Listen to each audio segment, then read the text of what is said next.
کم ہمارے پاس کچھ 50 عورتیں ہیں. ماشاءاللہ آپ کی قطع کلامی ہوتی ہے، آپ کی قطع کلامی ہوتی ہے مولانا. ایک بات میں آپ سے ایک سوال پوچھنا چاہتا ہوں جو ساؤتھ افریقہ کے سامعین کے لیے بھی ہے.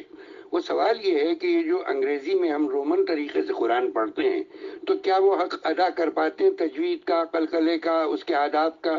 اس پہ آپ کی کیا رائے ہے؟ شہزاد صاحب اور مولانا صاحب معاف کیجیے یار، ہمیں بریک لینا بھی پڑے گا. اچھا بریک کے بعد آپ اس بات کا جواب آپ دیجیے گا. انتظار کیجیے کیونکہ اور بھی باتیں کرنی ہے مولانا آپ سے.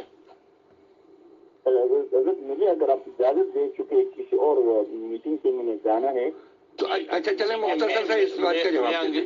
جی اس بات کا جواب دیجیے. رومن میں جو قرآن پڑھا جاتا ہے انگریزی کے اندر، اس میں میرا جو سوال تھا وہ آپ تک پہنچ گیا. ذرا یہ اچھا میں اس سوال کا جواب دیتا ہوں جی کہ یہاں قلقلہ اور تجوید اور مخارج وغیرہ کرنا بہت مشکل ہے. جی یہی میں آپ سے سننا چاہتا تھا. ہم جو قرآن جن عورتوں کو پڑھاتے ہیں نا، بالکل الف با تا سا یہ تمام مخارج کے ساتھ ان کو پڑھایا جاتا ہے. بالکل. تو تجویز آپ کی ہے ہمارے ساؤتھ افریقہ کے سامعین کے لیے جو قرآن پڑھتے ہیں وہ کوشش کریں کہ اپنے مخارج جو ہیں وہ درست کریں اور اس کے لیے وہ مدرسوں سے رابطہ کریں. مولانا اسی طرف سے ہم توجہ دیتے ہیں اور اسی کو زور لگاتے ہیں. مولانا صاحب آپ کا بہت بہت شکریہ. فرحان صاحب جو اس کے معلم ہیں، انہوں نے ماشاءاللہ کراچی میں تعلیم حاصل کی. کیپٹاؤن میں انہوں نے ابتدا کی شیخ عبدالرحیم سعدی سے اور زبردست قاری ہے، لیکن مشہور ہے مولانا فرحان سے. بہت ہی اچھے استاد ہے اور وہاں سے جتنے بھی فارغ تحصیل وہ سب معلم اور بہترین پڑھانے والی بھی ہے. کیا بات ہے.